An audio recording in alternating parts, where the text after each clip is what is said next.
अब यहाँ पर कोशिका भित्ति को समझते हैं। अभी कोशिका झिल्ली पढ़ रहे थे या प्लाज्मा झिल्ली। तो जो पादप कोशिका होती है जो पेड़ पौधों में पाई जाती है, प्लाज्मा झिल्ली के अतिरिक्त कोशिका भित्ति भी होती है।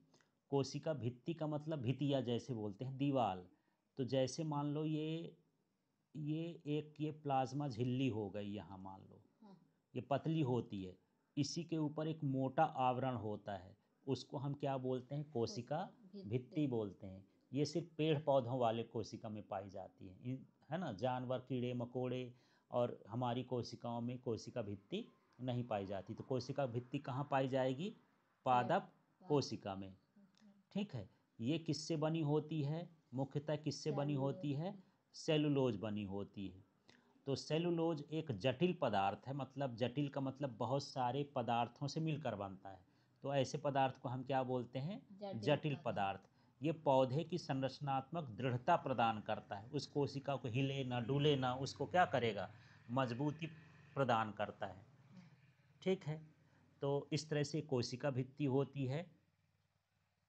जब किसी पादप कोशिका में परासरण द्वारा पानी की क्या होती? हानि, तो कोशिका झिल्ली सहित आंतरिक पदार्थ क्या होते हैं? संकुचित होते हैं। इस घटना को जीव द्रव्य कुंचन कहते हैं। तो जब इसके अंदर से पानी बाहर निकल जाता है तो ये क्या हो गया? संकुचित हो गया, सिकुड़ गया। तो इसको हम बोलेंगे जीव द्रव्य कुंचन, है ना। सिकुड़ने का मतलब जीव द्रव्य कुंचन। जैसे मान के चलो हम लोग अचार रखते हैं ना, आम का, तो उसमें खूब सारा नमक मिला देते हैं तो वो सिकुड़ जाता है। तो मतलब कोशिका भित्ति क्या हो गई? सिकुड़ गई। इस क्रिया को हम क्या बोलेंगे? जीव द्रव्य कुंचन बोलते हैं।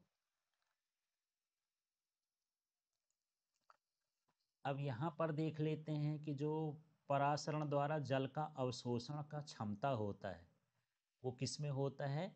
जीवित कोशिकाओं में होता है, मृत कोशिकाओं में नहीं होता है। ठीक है। कोशिका भित्ति पौधे, कवक, बैक्टीरिया की जो कोशिकाओं की अपेक्षा कम तनु विलयन में बिना फटे बनाए रखती हैं, है ना। मतलब ये कोशिका भित्ति वाले यदि हम कोई चीज डाल रहे हैं अल्प परासरण विलयन में, तनु विलयन में, है ना, तो इनकी भित्ति पर कोई प्रभाव नहीं पड़ता, भित्ति फटती नहीं है। ठीक। और ऐसे माध्यम में कोशिका परासरण विधि द्वारा क्या ले लेती है?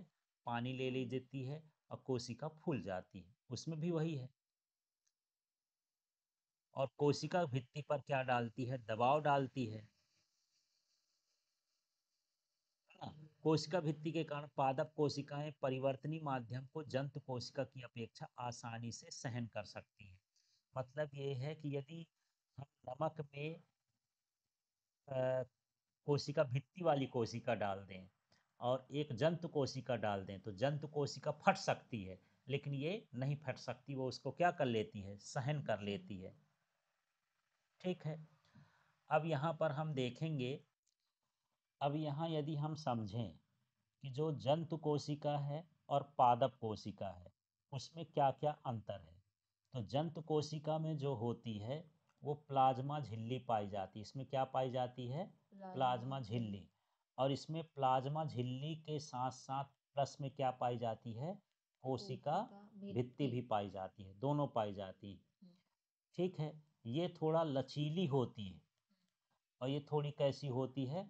दृढ़ होती है, ज़्यादा मजबूत होती है। ये देख लो, जो प्लाज्मा झिल्ली होती है वो लिपिड और प्रोटीन से बनी होती है। किससे बनी होती है? लिपिड और प्रोटीन से। और जो ये बनी होती है किससे बनी होती है? सेलुलोज से बनी होती है। ठीक है। यदि हम इसको अति परासरण विलयन में डालते हैं, अति परासरण विलयन में डालेंगे तो ये क्या हो सकती है? फट सकती है। लेकिन ये क्या होती है? फूल जाती है और दबाव को क्या कह सकती है? सह सकती है। इस तरह से इसमें हमको अंतर लिख देना है। ठीक है। तो इसमें आता है कि पादप कोशिका और जंतु कोशिका में अंतर क्या है। तो यहाँ से लिख सकते हैं कि ये इसमें प्लाज्मा झिल्ली होती है, इसमें प्लाज्मा झिल्ली के साथ साथ कोशिका भित्ति भी होती है। इस ये जो वो प्लाज्मा झिल्ली है लिपिड और प्रोटीन से बनी होती है। जो कोशिका भित्ति होती है सेलुलोज से बनी होती है। ये थोड़ी लचीली होती है, ये थोड़ी कैसी होती है, दृढ़ दृढ़ होती होती है। है। यदि इसको परासरण विलयन में डाला जाए तो तो ये ये फट जाती है। हाँ फट सकती है आसानी से, और ये नहीं फटती, ज़्यादा मजबूत रहती है।